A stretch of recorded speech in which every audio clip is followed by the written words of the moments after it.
Hi friends, Rupali पाककलेमध्ये तुमचं स्वागत आहे। मी रुपाली आज तुम्हाला करून दाखवणार आहे पनीर पराठा। तर त्यासाठी काय काय साहित्य घेतले मी तुम्हाला प्रथम दाखवते। हे बघा, कणिक मळून घेतलेली आहे। ही गव्हाचीच कणिक घेतली, साधी आपली मैदा पण घालू शकता तुम्ही, पण मी मैदा यूज नाही करत। आणि हे पीठ घेतलेलं आहे, हे अमूल बटर घेतलेलं आहे, बघू शकताय तुम्ही। हे चीज घेतलेलं आहे, ही आमचूर पावडर घेतलेली आहे 1 चमचा। हे काळं मीठ घेतलेलं आहे 1 चमचा। ही धनेपूड घेतलेली आहे 1 चमचा। हे जिरे घेतलेले आहेत 1 चमचा। हे लाल तिखट घेतलेलं आहे 1 चमचा। आणि 15 ते 20 मिरी घेतलेली आहे। हे आपल्याला कुटून घ्यायचे जिरे आणि मिरी, तर ते मी तुम्हाला पुढे दाखवतेच। आणि हे 200 ग्रॅम पनीर घेतलेलं आहे मी। हे अशी मला वडी भेटली नाही तर क्यूब भेटलेत, तर आता आपण क्यूबच आता किसून घेऊयात कारण।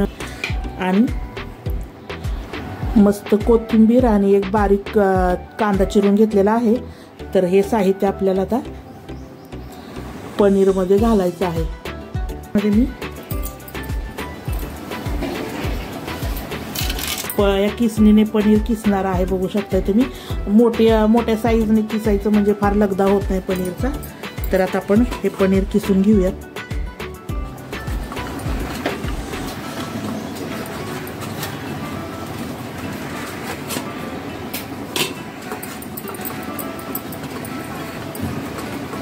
अशाच पद्धतीने मी सर्व पनीर किसून घेते। हा बघा, मी पनीर सर्व किसून घेतलेलं आहे, बघू शकता तुम्ही। आता आपण यात मसाले ॲड करूयात। तर हे लाल तिखट घेतलेलं आहे, लाल तिखट 1 चमचा। ही धना पावडर आहे 1 चमचा। एक काळं मीठ घेतलेलं आहे, तुम्ही याऐवजी साधं मीठ पण घालू शकता जर तुमच्याकडे काळं मीठ नसेल तर।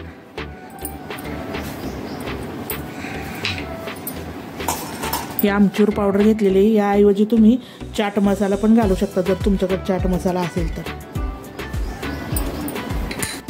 आता हे चीज घालूयात आपण, किसून घालणार आहे। या चीजने काय होतं, आपल्या पनीरला बाइंडिंग येतं, पनीर असं मोकळं होऊन पराठ्यामधून बाहेर सुटत नाही, त्यासाठी आपण थोडंसं चीज घालणार आहोत। तर चीज पण मी असं किसून घेते। एकदा तुम्ही असा नक्की पराठा करून बघा, खूप आवडेल तुमच्या लहान मुलांना वगैरे, आणि लहानांपासून मोठ्यांपर्यंत आवडणारा हा पदार्थ आहे।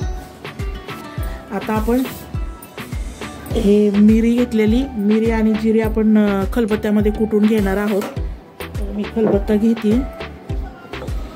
यामध्ये आपण 1 चमचा जिरे आणि ही थोडीशी मिरी कुटून घेऊयात।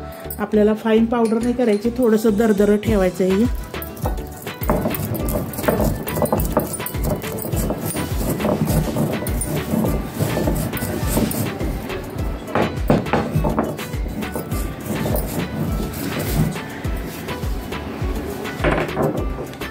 बघा, मिऱ्याची आणि जिऱ्याची पूड पण आपण यामध्ये घालून घेऊयात।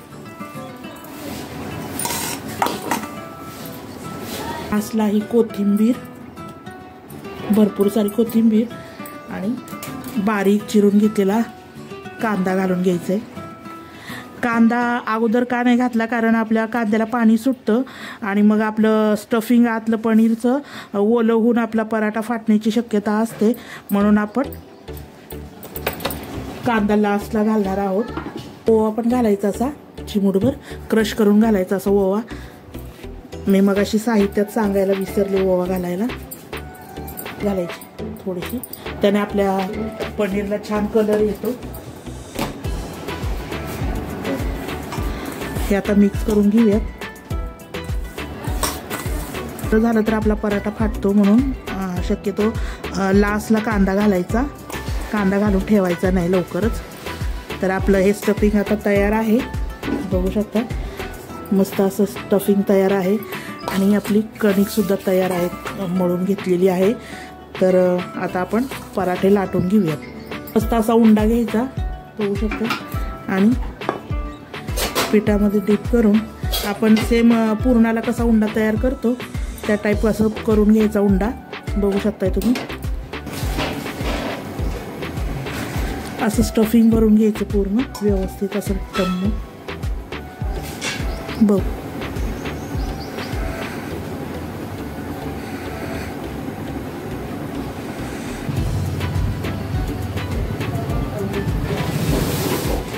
हे असं दुमडून घ्यायचं व्यवस्थित बघू शकता आणि हाताने असं सगळीकडे स्टफिंग पसरवून घ्यायचं व्यवस्थित. परत या पिठामध्ये डीप करायचा गोळा असा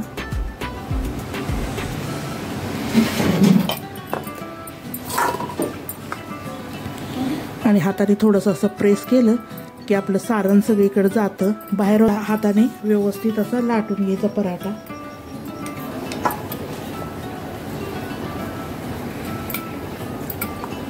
लाटून तयार आहे. आता आपण भाजून घेऊयात पराठा. तवा तापलेला आहे, पराठा टाकून घेऊयात. आता पराठा आता दुसऱ्या साईडनं टाकून घेते बघू शकताय. आता आपण याला अमूल बटर लावणार आहोत. तर तुम्ही याऐवजी तूप म्हणजे तूप किंवा तेल काहीही लावू शकता तुम्हाला जे आवडत असेल ते. तर मी अमूल बटर लावते. हे बघू शकताय तुम्ही. पराठा शेकून घेणार आहोत.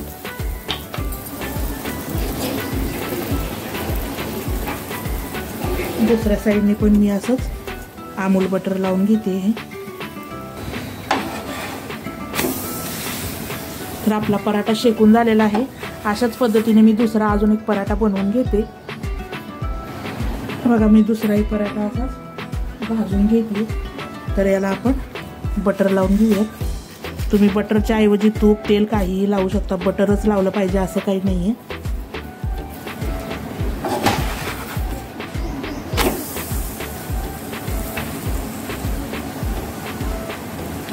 दुसऱ्या साईडनं पण बटर लावून घेते. अशाच पद्धतीने आपले पनीर पराठे तयार आहेत. दुसराही पराठा मी असा सर्विंग प्लेटमध्ये काढून घेते. बघू शकताय मस्त असे आपले पनीरचे पराठे तयार आहेत. कसा वाटला नक्की कमेंट करून सांगा.